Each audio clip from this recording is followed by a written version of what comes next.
Yeah, so I mean, my general rule has changed over time. When I first started out, I heard some people throw around, I think Hustler Hacks. I think Glenn was the first person to um, say, like, for me, the first person I heard, he threw out a margin of like 40%. Like, that's his number. He said Hmm. like 40%. I believe it was him. If I'm wrong, I'm sorry, Glenn. But I think it was like Yeah. 40%. So I'm like, all right, cool. Like, that sounds good. So, like, when I started doing it, I'd be buying $50 shoes from Ross and trying to make like $20 on them. And I quickly learned that that's not a very effective business model.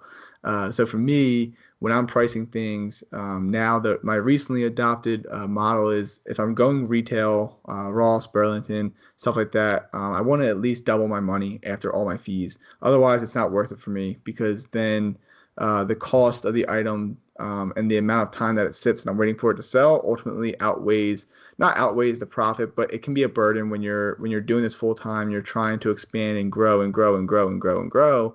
Um, Capital becomes an issue after a while.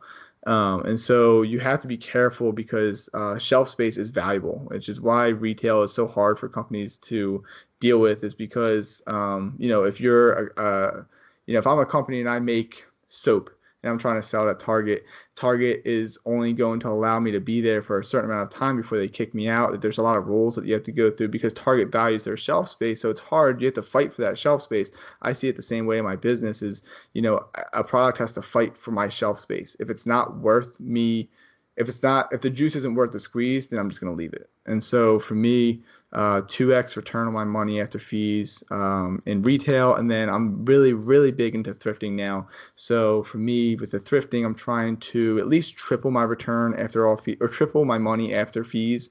Um, but I'm really trying to adopt like almost like a Rinzi model. They were huge inspirations for me when it came to like used shoes and just Hmm. overall in starting.